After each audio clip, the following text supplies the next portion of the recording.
Hello, good evening. Welcome back to ABN AMRO live broadcast course for our investment. So anyway, I am Amir Callahan. So welcome back again. This is our second time. Last time we got really great feedback. So thank you. Thank you so much for your support. Our old members, thank you. New members, thank you too. So, well, and I heard a lot about I'll be gaining a lot of members since for the last 2 weeks, because you know why? Because we have all these events going on. We have the gift giveaway, and we go talk about that. And then of course we have our new events going on too. So basically you join the live broadcast, you have a chance to win the prize. So for the new member, I'm going to go over that too. So, well, let's get into it, right? I prepared a lot of things for you. So let's get it on, right? Today's content, we have financial news as usual, and it is still the bank earning week. So we will go over some banks and we go over some tech companies be suffering hard. So, well, I will find out why. And then we have the marketing analysis too. Let's look into the stock market and we look at the crypto market too. Stock market is all right. It's kind of like fluctuated here and there, but anyway, it's still doing pretty good today. And then we have the crypto market, especially BTC, Bitcoin is looking real good too. So we will go over for our new members how to win the prize for our lucky draw, and we will go over that again. And then we are going to do analysis on the new crypto AIKK for some of our members won a couple tokens of this. And what is this anyway? And what can you do with it? So we'll go over that. For the last one, we'll go over is because there are two things our company is focused on just entering the US market.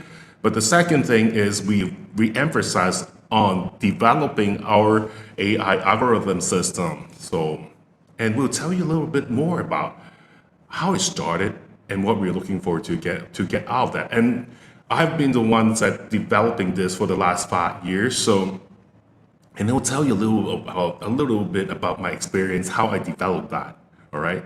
So now let's get into the financial news right now. It's about bank earnings. Bank earnings here and there, left and right. And oh my God, they are looking so good. So let's go. So it's not just the bank, it's the investment. The investment company is the asset management company, is everything finance. All right. So the big names, everybody knows Goldman Sachs. Goldman Sachs third quarter is looking real good. Is the profits surged 45% for the year from a year ago, and looking great. And the net income was near 3 billion, up from 2 billion, around 2 billion in the quarter last year. So like year to date, it's up $1 billion, so which is great. So the investment bank fees were 1.8 billion, up 20% from the year ago. So anyway, you will hear a lot about this because a lot of banks, well, something has to do with the interest rate that last time we talked about the NII. But another thing that they have been doing ever since this year is that they are increasing the fees here and there. So, but the thing is, if this institute is making money for you, you probably wouldn't care. So, anyway, let's keep going. So the Goldman stock rose more than 3% in the pre-market Tuesday. So that was before the earning came out. So year to date though, you're looking at 20. It climbed around 28% already. So they're joining the other banks. We're talking about Wells Fargo. We went over last time 37%, and then we have we have JP Morgan 31%. We talked about last time too. Bank of America, we go talked about it today. And then Bank of America also reported Tuesday that is the investment bank fees were up 18% as well. So everything is looking great. And in Goldman Sachs, we'll look into another one. We talked about the assets and wealth management revenue increased by 16%. They're all double digits. So it's great. And that's just Goldman Sachs. And the one we were talking about, Wells Fargo, JP Morgan Chase, all of them were up to when we were talking about it last time. So anyway, let's move on. I mean, this week, what is bringing the whole in every like the stock market is bringing the stock market up basically is all the banks and financial institute is carrying all the weight is great because usually it's the tech sector job. It's the AI, it's the technology stocks, it's a semiconductor, right? Nope, they were actually doing not so good. So we'll go talk about it when we go over the stock market news. The next one, big name Charles Schwab, right? Charles Schwab share jumps after reporting earnings per shares topping analyst estimates. Well, Goldman Sachs, I didn't even go into what's the estimate because it just meet and exceeded expectation, right? So anyway, the company, the EPS for the third quarter is 77 cents and beating the analyst forecast, and adjusted net income for the period was $1.5 billion. So up slightly on the period on the previous year, so compared to last year though. However, they have something is called a swap clients transaction cash swipe, which took a hit when the customers suffered shuffle funds in search of better use options. It actually climbed 9.2 billion sequentially, helping the firm reduce the costly bank supplemental funding by $8.9 billion. So then the shares up 7.45% yesterday, which it just came out and it was just up almost like 7.5%. So which is great. So anyway, a lot of other things going on. I'm not going to spend so much time in this. Because everything looks great. Because I have another one to go over because I kind of like Bank of America. Bank of America is a little different. The reason why is that Bank of America is a traditional bank. The other ones, you can call them financial institute. You talk about Charles Schwab especially. We talked about Goldman Sachs. This company are more of the finance side. We talk about asset management. It's talking about just the finance side, right? But Bank of America is more of a traditional bank. Regular deposits, mortgage rates. My mortgage, and I bank with Bank of America, and then my mortgage with Bank of America as well. So that was very traditional. However, they have been seeing that if they kept their business model for the past few years, especially the pandemic, they would have been in big trouble. So, and they realized it long ago. So that's why they kind of switched up. And so that's the reason why their stock were overvalued, that even Berkshire Hathaway had to just sell the shares not because they are not performing good. Bank of America is always going to be blue chips. Is always going to be that if you want long term, you want Bank of America. That's for sure. But Berkshire Hathaway is unloading the shares because it is the right time. It is overvalued, so then you sell when it's overvalued to make more money as much as possible. So, and they are into the financial stuff, the finance stuff too. You talking about investments for the clients.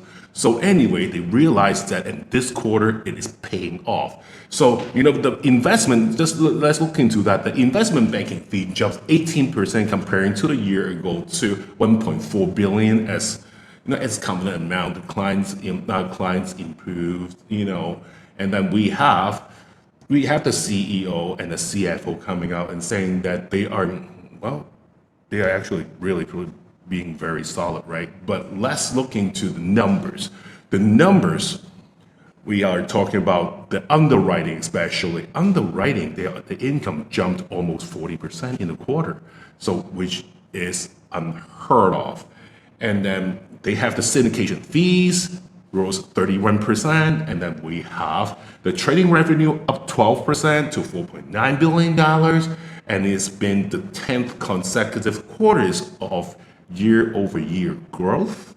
And then the equity climbs 18%, while the fixed income currencies and also commodities, not so much, only rose 8%. So for Bank of America, it was a great challenge, and they took on it, totally loving it. And so that's the reason why. And they were struggling, not the bank, for the past quarter, because Berkshire Hathaway has been selling it hard.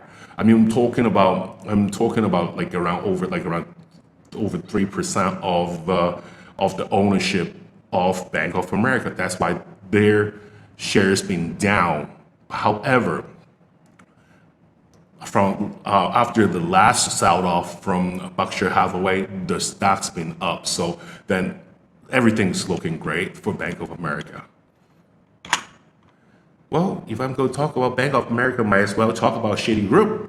Citigroup. Sorry about that.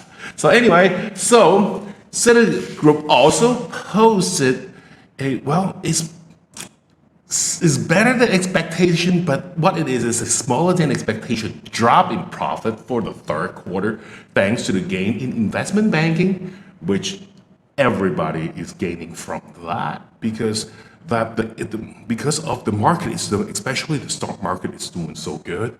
So then everybody are switching from just depositing the money into investing. And who are they going to look for? They are going to, we have some people, we see a lot of new investors in the market. So basically what they have is they have the money inside the bank and don't know what to do with that.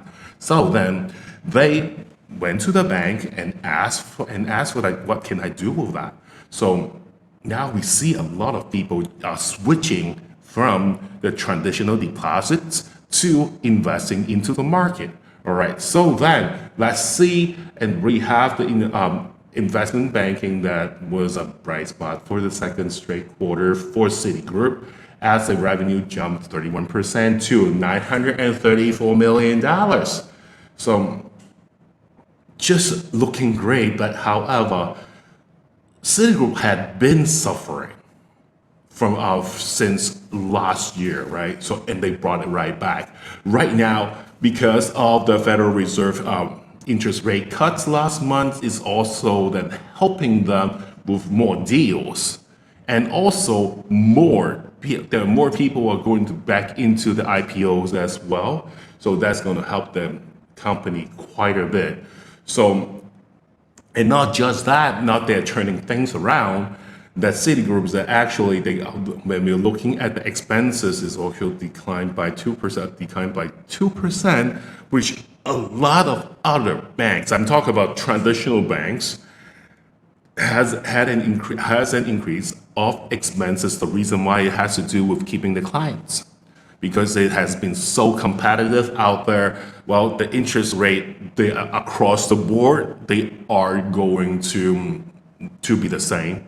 So when you're going to have a fixed deposit, you have the CDs and everything. So they are going to be the same. However, you need to promote your company, so you have to start paying to promote. Every time it comes to promotion and marketing of your businesses, that you need to pay. And so that's why that a lot of the other banks, they are seeing they are costing them more to keep a client, right?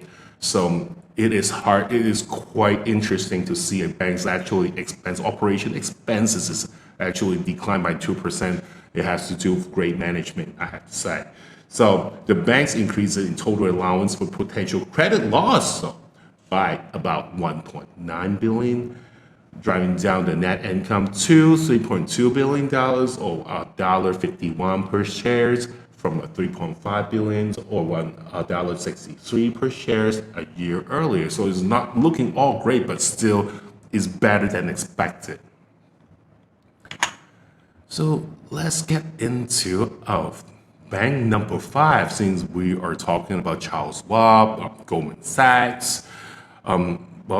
Might as well. We already talked about J.P. Morgan last week, so now it's about to talk about is Morgan Stanley.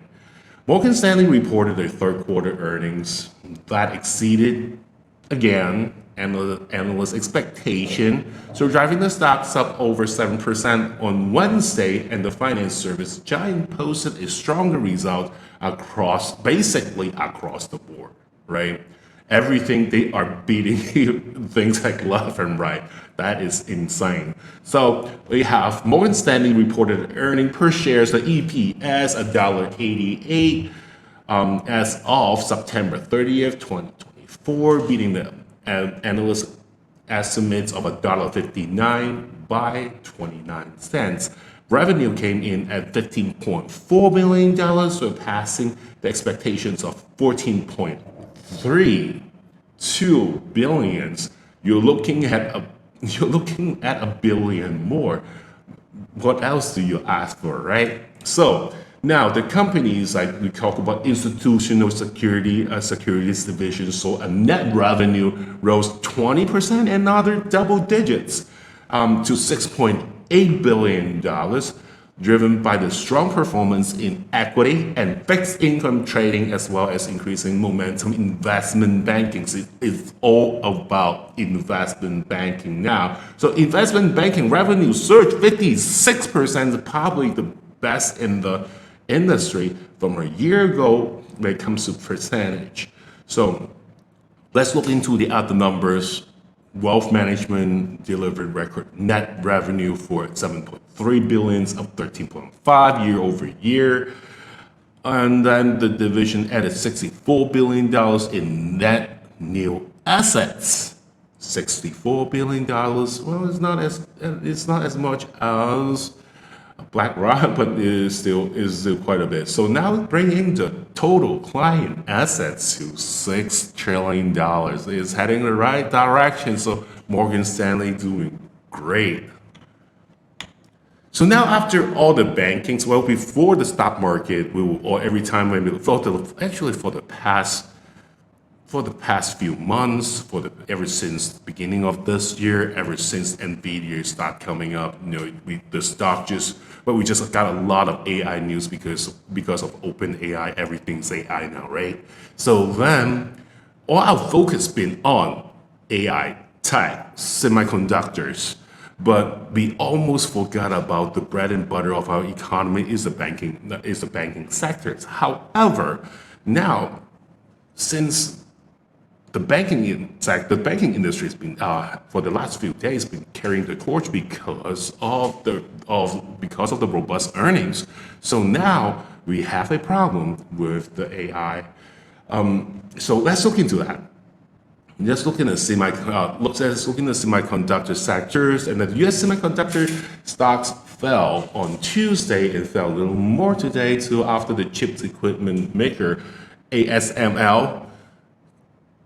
I am very disappointed with this company, but anyway, ASML just plummeted. So anyway, cut its annual sales forecast and reported said that Biden administration was considering capping sales of advanced AI processor to some countries, aka China, maybe Russia.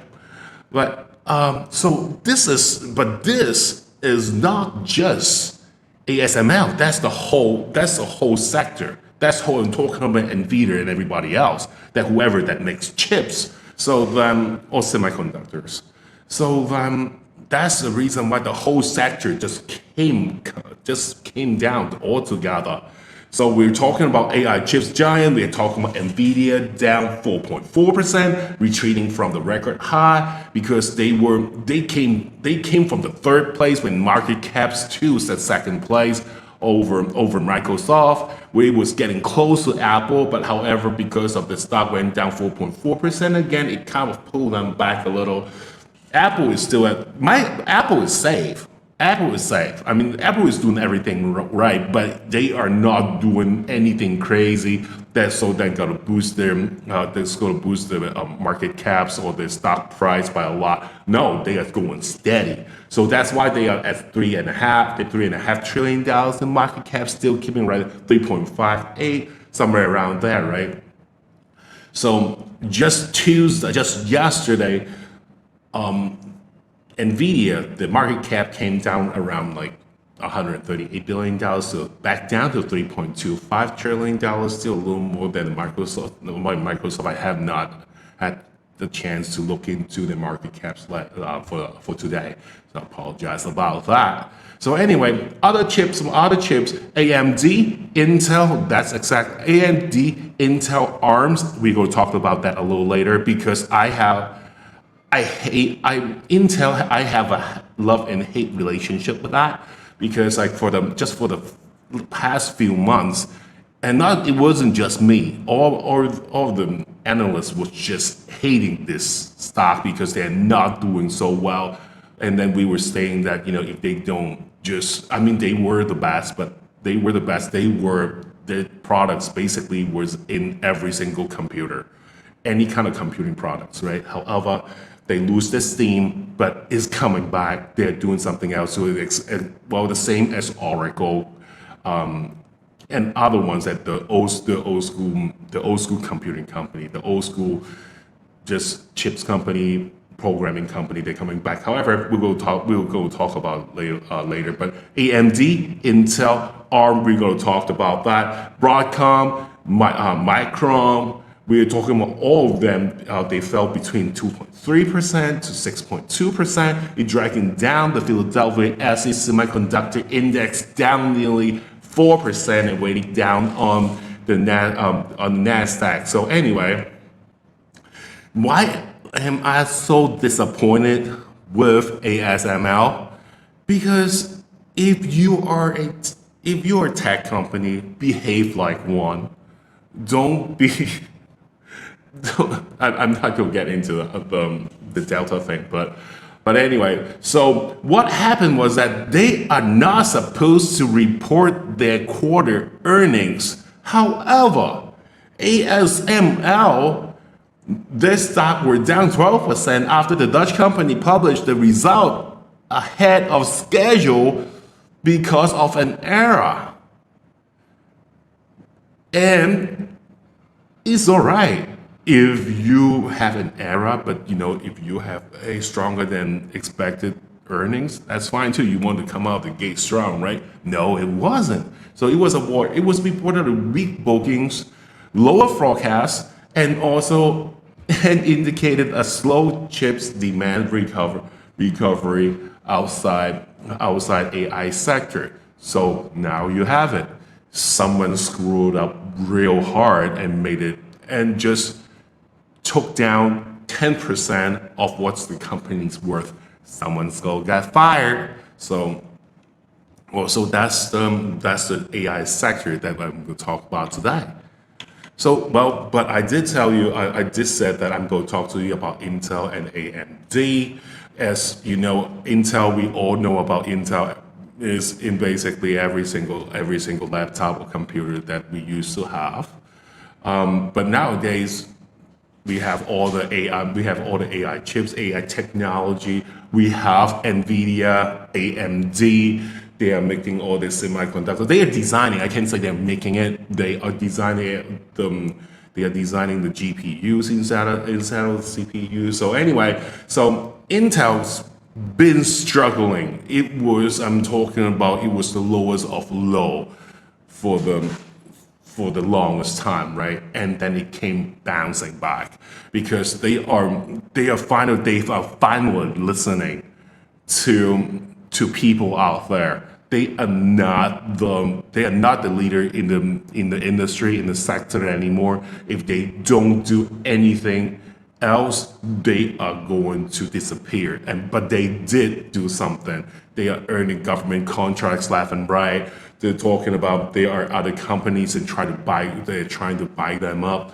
Not just the tech sector. They're talking about also in other sectors such as finance sectors. They're gonna buy up their stocks too. They were thinking about so. And then now they are planning to team up with AMD. So I think it's a great choice. We talk about a old company is good with the CPUs, and then we have a pretty new company. AMD's been around for a long time, but they're known for the GPUs, and also they go toe to toe with NVIDIA. So that's exactly what's going on. Let's look into the report. So actually, on Tuesday said they are forming a group to help Intel and AMD, they're forming a group. They're just doing not just partnering with each other. They're forming a group to help make sure the software works across their chips, responding to a rise challenge from ARM Holdings, ARM. So Intel invented what is known as the x86 computing architecture, a technology that for 40 years has powered the world's laptops, PCs, and data center servers. AMD's licensed the technology from Intel and also make the chips using x86, computing directly against the Intel under a long-standing legal settlement. But the market shares of both firms has been just being taken over by ARM Holdings. So anyway, which license a competing architecture for computing to laptop chips designers such as Apple, Qualcomm, as well as the firm like Amazon and Microsoft and Alphabet, which is Google, that uses the data center. So anyway, what are they going to counter is that on Tuesday, the two companies said that they were forming an advisory group to change that. So they are teaming up with Broadcom, Dell, and Lenovo, and also Oracle and other ones. So they are joining to found this new group here. So we will be seeing some more. Well, we're going to see a war. It is going to be an all-on war between ARM and all this company together. Sorry about that. So anyway, let's see what the results going to be. Well, the next one is going to be quite interesting because it has somewhat nothing to do with us in the United States, but it has everything to do over in EU.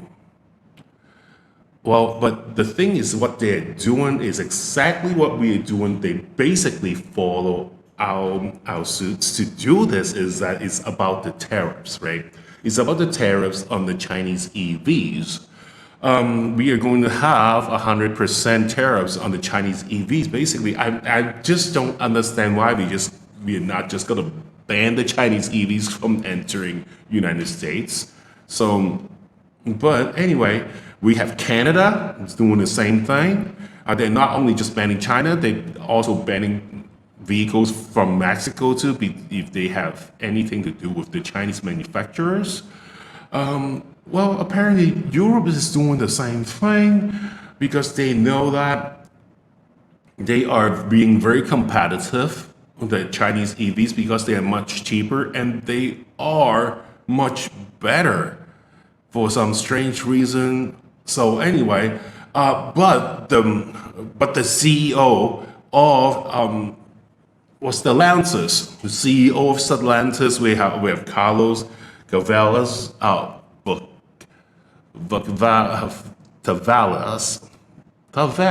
yes. And then he was saying that this is actually bad for Europe. And then but we have to hear him out too. And the reason why is that first of all, the Chinese EVs, they do have a better product. It is much cheaper and they have the technology.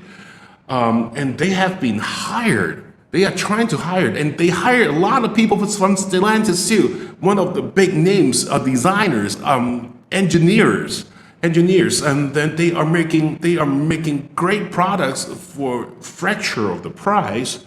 However, so then now they have the tariffs, and how are they going to lower the manufacturer cost? They are going to set up shops. They are going to set up shops over in Europe, but the thing is, they are not going to set up shops over in France, Germany. They are not going to set up shops in Italy. The reason why, because it's developed countries. So then the labor, just looking at the labor costs, and you have to deal with the union, that's going to be a big headache. So where are they going to go? They are going to the less developed countries in Europe. So now that's why Carlos is thinking that this is actually even a bigger threat to them, because that now they are actually hurting their auto industry by raising the tariffs. And you know what? And we could actually take a page out of that, because we are doing the same thing. We were taking the lead in this, and former President Donald Trump is all for it. President Biden is too. But the thing is, we are. If we are doing this right now, then what's the Chinese going to do? They are going to set up shops over in Central America, Southern America. So then it's going to be closer, and with the manufacturing costs, basically it's much closer, but it's just transportation costs is going to be much lower, and they are not going to be hit with the tariffs. So if we are going to try to still be the leader in the automobile industry, which we're not already, especially in the EV sector, we are in second place already. The only company is helping us to fight this war is Tesla. All right. So, but anyway, so let's see what's going to happen afterwards. But you know what? And Carlos brought out a very good point, is that tariffs might not be the solution to just keep our automobile industry to be on top. So that's our financial news for today. So now let's look into our market analysis. Well, we haven't really talked for we last talked Monday, and it's only Wednesday, but the market changed quite a bit, especially yesterday. Well, Monday we saw the market was up. Everything is, we're seeing record highs. Everything was looking good. And all of a sudden yesterday, Tuesday, it came out, everything just dropped. Everything's just dropped. If it's not because of the banking industry with the great earnings, it's going to be worse. However, today it is a brand new story again. So Wednesday, so that all three indexes were up again, with the Dow Industrial Average up 0.79%, set a new record closing high. And then we have S&P 500 up almost 0.5%, and the Nasdaq rose around almost 0.3%. The most large technology stocks fell. Well, let's look into. It's interesting that we see Trump media is up 15%. And you know what? I saw that. I actually went in and saw the interview yesterday with Donald Trump. And he did, I have to say, it's less of an interview, but it's more of a rally for him, right? Because everything he said, it just makes sense, and that's exactly what he said too, common sense, which I believe in a lot. And he just saying it's just common sense. Talk about he went over a little bit about abortions, but he kept saying that he said something like, just keep men out of women's sports, for example. And that's what Biden, and we talk about Kamala Harris, that's what they have been pushing this just basically doesn't make sense kind of agenda to the society. But anyway, Donald Trump just came out and just called him out basically, and it is common sense. Is it common sense to me? Well, you think about that because I have no take on that.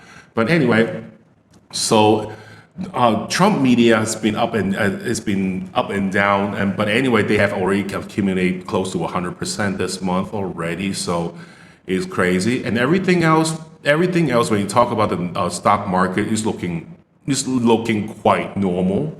Nothing spectacular, but is not doing bad either. So in the context of the late cycle, when the economy is approaching its peak and policies are relaxed, so it is usually benefit for the stock market to rise unless the growth of momentum slows and the inflation accelerates, leading to a policy tightening. So the stocks we have, I can't say I recommended it. It is AI recommended. So then we should just keep holding it until wait for my signal and go take profit on that one. So nothing spectacular. Everything is okay. So now let's look into the exciting crypto market. Bitcoin is up. So finally, we see a boom for the BTC. We are once again setting their sights on the record high set in March. In March, they said it was all the way up to almost close to $74,000. Well, as optimism around the riskier assets heats up and the election is approaching, and believe it or not, in 3 weeks, and then we'll be seeing a brand new president. So, but you know what though? I wasn't really paying attention to it, but the election does have a lot to affect our economy. That's one thing. And especially with the market. I'm talking about all market. We're talking about stock market, crypto market. We're talking about the forex, the AVX, and then also, talking about just basically everything, our futures. So then we need to really pay attention to that. So anyways, let's look into the numbers. Bitcoin rose around as much as 2.9%, almost 3%. We are at 68,000. We are above 68,000. So that was our resistance level, and it broke the resistance level. So anyway, so that is when we were at 65, 66, that was our first resistance level, broke that. Now it's 68, broke that too. So the next one, if it's gonna hit, so now next target is 70,000. So the last time we hit 70,000, it was July, and then March is 74. So anyway, so now next resistance level, we're looking at this $70,000 of that, and then our next after that is going to be 72,000. Okay. So anyway, so Vice President Kamala Harris pledged this week to support the regulatory framework for cryptocurrencies, also reinforcing the optimism. However, we have former President Donald Trump actively wooed the cryptocurrencies supporters during his campaign against Harris for the next president, and has a number of cryptocurrencies related agendas already. So, what I can tell you is that if Donald Trump is really reelected, we will see everything related to the crypto market to be rising quite hard. So we got to pay attention. So that is our crypto market. We talk about ethers and all the other ones. They are looking good too. Ethers, we're looking at 20, is over 2,600 now. So the pace the same as BTC, looking great. So now let's look into it. Is our lucky draw. Let's look into lucky draw for the new members. For the old members, we already know that some of you already had we already have the price delivered. So congratulations, and I hope you like your price. Anyway, so if for the new members, if you want to participate, you want to enter this drawing, it's very easy. And you have till August 27th. What does it mean? That even though if you can join us tomorrow, you just join our group tomorrow and you want to enter into this lucky draw, no worries, you can do that too. All you have to do is to join my broadcast, and then during the broadcast you take a screenshot and then you just forward it over to my assistant, and then afterwards my assistant is going to forward you a link for you to fill out a survey. So after you fill out the survey, and you will be automatically entered to this lucky draw. So let's look into the prize that we have. Well, every member has one chance to enter this lucky draw. First prize, we have 3 Model Ys, Tesla Model Ys. Is waiting for you. Second place, we have the MacBook Pro 16-inch, brand new. They are brand new with the brand new chips in there. So then we have 30 winners to win the MacBook Pro, and then we have iPhone 16 Pro Max, 1 terabyte, 50 of them. We have 50 of them ready. iPad Pro 13-inch. I saw some of our members already taking pictures, showing it to me. Looking great. We have 100 winners. And then we have 200 winners that can win the brand new Apple Watch Series 10 titanium 46 millimeters. So for the rest of you, if you don't get all those prizes, then you know what? You still entitled to a $25 to a $200 e-voucher. So we have 5,000 winners. But anyway, as you know, we do have a lot of members. So we have all the prizes out, and it will be over. So do it as soon as possible when you have the chance. Try to enter to the lucky draw and get your prize. All right. So anyway, so the rules quite simple. All you have to do, just like what I told you, just participate in my broadcast, take a screenshot, forward it to my assistant, and take the survey. And that's it. And that's all you need to do. And then you just wait for the prize patiently. All right. So anyway, so that is our lucky draw. Thank you very much for your support and participation. So the next one I want to go do analysis on is AIKK. AIKK is quite interesting because some of the older members that participated in the drawing is called the giveaway event. Very simple name, but it's a big deal. So anyway, it's just showing appreciation to our members, like showing us the support every day. So then they had been doing it.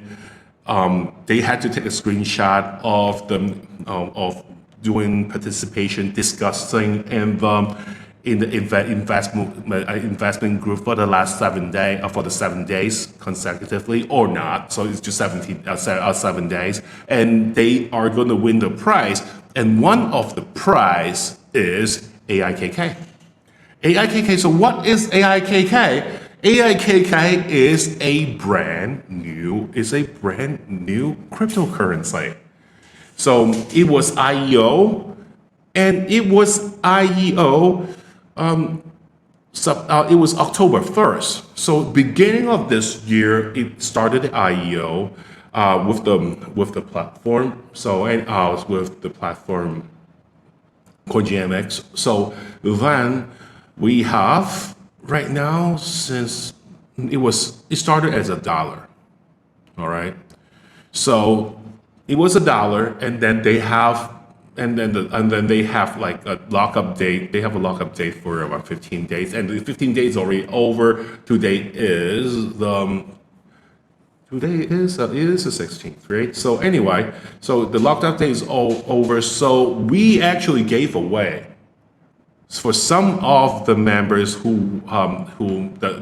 we had the mystery prize, one of the mystery prize, well, a few of our mystery prize is 2 tokens of AIKK. So it has a lot of potential.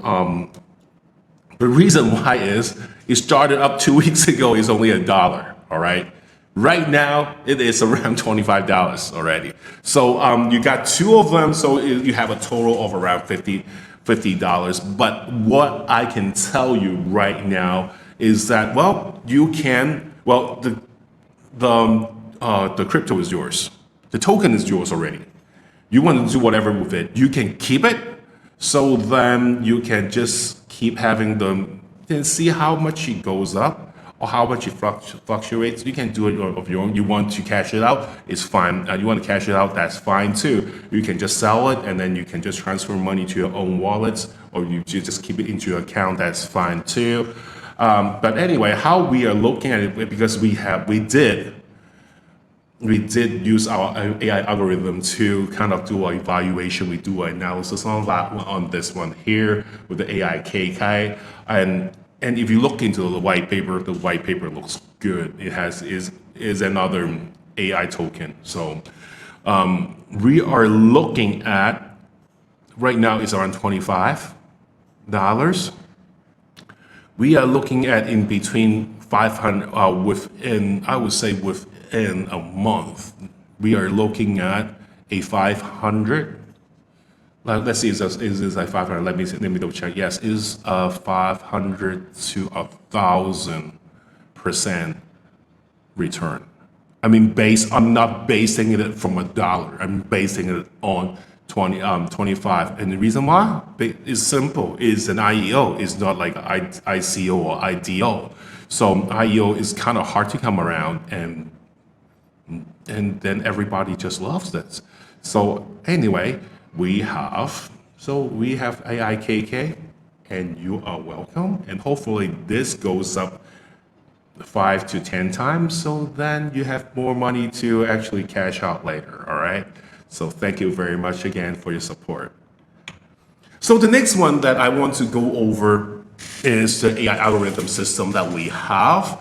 The reason why is that, as you know, that for our company, the mission for our companies. One is we want to settle in the US market, because this market is much bigger and we believe that we could help. And our mentality, our mindset is a little different from the investment company, the asset management company in the United States. So that's why, and we tend to follow it, because we want to see, instead of we see money, we see assets, we see people, we see community, we see members first. And also that's one thing. So that's why we wanted to develop our client base first before actually officially entering the US market. So that's why whatever we are providing you, whatever we're giving you is offering. Basically, we are giving you things for free because we want to gain your support. It's just that in exchange for your support. So anyway, and then the second thing we want to develop here is our AI algorithm system. And we have been developing, I have been involved with this for the last 5 years. And I trust this. When I first encountered this, it was in the beginning stage, even though that this system is being developed for like prior to that another 5 years. So it's a total of 10 years that I've been doing that. But however, especially with the equipments that we have been buying, with just really AI capable stuff. That's why we believe in AI. So everything we wanted, we have. It's just we needed to have AI capability. So now it's very important. So now let's go over that and see what is it all about, right? So let's go over the history with AI and finance first. So the application for AI in the financial trading has gone through decades of development. It's been a long time. With the advancement and the demands, AI trading systems have evolved into a modern financial market, and here's the development of the AI trading system. And there are several stages. In the beginning, stage one, there was no computer. There was computer, but it wasn't used. It wasn't widely used. I mean, talking about in the 70s and the 80s, most trader, those like financial institute, what they do, they don't really spend money on computer application. Most of them, what they use, they just use traders' intuitions. But basically, that's a crystal ball right there. I mean, they couldn't even back then. It's hard to even just to evaluate a stock because you need basic computing, right? So back then, yeah, even though like I was in the 70s, I was using computer already, but the thing is, it was not widely used. But anyway, it gets into the second stage. They get into the second stage, but when people start knowing that, realizing that having intuition and experience as a trader in this field, in the financial field, is not good enough. It's about mathematics. It's about, now we call it algorithms, right? But it is about just calculation. It's about math. It's about you just have to do a lot of math to have things to evaluate each one of the products. So then that's how algorithm comes in with that. So afterwards, we had in the mid 1990s, afterwards, the machine learnings and AI technology gradually entering the financial field. So the investors began to try to use AI technology. Back then it wasn't even AI yet. It was more of complex computing, I have to say, to analyze market data and also automate trading transaction based on simple machine learning algorithm. Trading system are able to make predictions based on historical data and execute buying and selling decisions. But of course, it comes a long way nowadays. Basically, it is quite strange that because we will have JP Morgan, we have JP Morgans, we have all those Goldman Sachs, like all these big names there. They're probably using AI already, because like every time when they have, because usually when they come out and start saying giving a ratings to a stock, it takes a process. But however, with the companies, basically we just have the AI and we can just come out and say that that's a calculation that we have. And we just came out and just saying that yes, we just upgraded it with really officially upgrading it, right? So that's why we have been seeing it a lot actually, just before the big names with the big financial institutes start upgrading their stocks. And then we will set it before that. Sometimes it's even a few days before that. So and we are not the only companies doing that. There are other companies are doing the same thing too. So anyway, stage 4, after entering the 21st century, and then we have the high frequency trading become the more dominant force in the market. So then the financial institute sees the market opportunity through the complex algorithm and extremely high processing speed. So stage 5, we are since like around 2010, the rise of the big data and deep learning technology, and the name LLM start flying all over. AI trading systems have undergone new changes. Deep learning algorithms are able to process more complex data sets and identifying more sophisticated patterns. So now, basically, 2020s, after 2020s, AI trading system keep expanding, and the boundaries, basically, there's none. We have traditional, or we have the financial technological company. Basically, we have to be even though with the traditional financial institute, they need to be technologically advanced. So that's why we are so focused on AI, because if we don't focus on it, we'll just basically fall behind. So that is the history of that. So we'll talk about our history, and I want to use this chance to thank all I would call them our partners that help develop the system, the AI algorithms, the AI algorithm system. The reason why, because we are not the only one. I am not the only one. Our company Our company is not the only entities, and of course we have our staff developing it, but we have a lot of help. All right. So thank you so much. Thank you so much here. So anyway, so the developing of AI system for the company for ABN AMRO is like they started 10 years ago. All right. So because our company understand that facing with the increasing competitions, financial industry urgently needs more efficient and intelligent trading solutions in order to meet the demands, and R&D team began to explore the application of AI in trading.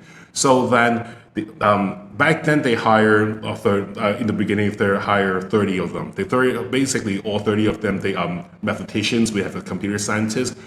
AI experts, that was after, but the thing is, they are basically computer science. They are computer people, great computer people, and then also financial professionals, in-house, and working with other financial institutes too. I'm not gonna can't name any names of that, but thank you anyway. You know who I'm talking about. You know who you are.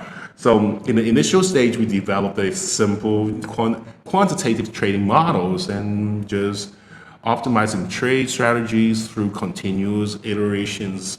But afterwards, then we realized this one thing.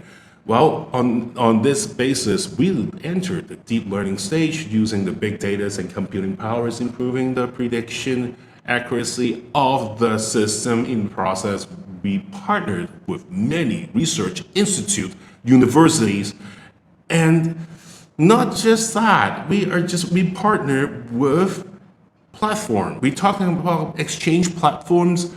We're talking about not just stock exchange platform. We're not allowed to name names on this one here, but we do also partners with the crypto exchange platform. So, and they've been so much of it, especially, and realizing that is that the stock and also crypto, their algorithm is different. And we ran into so much problem because like I mentioned in last time, it's called AI hallucinations. Because we have to understand that in AI, we're teaching a kid how to learn. So, and then sometimes they just have their own way of thinking. So that's why and then realize that and later on because we try to use our AI algorithm on stock, on crypto, on forex, on futures, basically on everything, and everything seems great. However, when it gets to crypto, is a little different. So, but we realized that, and then we solved that problem because we got so much data from the crypto exchanges. So that's why I have to appreciate. That's why I'm using this chance to say my appreciation. So the historical return, put it this way, our AI 5.0, well, before, normally, I use it, when I came in, I used it 5 years to developing this. So now we are at our AI 5.0. So then, back then, we reached 75%, which is great already. It wasn't like that, it wasn't that much. But however, just this year, we made a big breakthrough. So then, we are at, as all you guys know, our AI algorithm, our accuracy rate, well, success rate, or maybe the accuracy is 85%. Now, it is the highest in the market for now. So anyway, so we do a lot of, as we say, we do a lot of partnerships, and in today's financial space, our company uses AI algorithm system to provide comprehensive services to investors, while we also firmly apply this cutting-edge technology to the U.S. market and conducting in-depth cooperation with local professionals into our Professionals Institute. This cooperation is not only a combination of technology, and is also gathering experience aiming to create better investment returns for our investors in the United States. So the AI algorithm system with this data analysis and decision-making support capability will provide foundations for our cooperation with local finance institute and investment companies. And I couldn't name them, sorry about that. But I can promise you, Once we are established in the United States, we will let you know who these people that we are partnering with you, and they are very familiar names. All right. So anyway, so let me give you more. So looking into a future that we believe that through the application of AI algorithm system, we will be able to achieve a win-win situation for us, for the members, and also for the institute that help us getting this done. So that's why it's win-win situation for all parties in the United States market and usher into unprecedented development opportunities. We look forward to work together with all of you. So anyway, thank you very much for all your support. And if you have any questions, you can just DM my assistant, or if you want to DM me, that's fine too. All right, but probably it's going to take me a long time to reply to you. But anyway, thank you so much for your support, and then I will talk to all of you in the group. And then anyway, the next broadcast Monday, I will talk to you soon. Have a good night.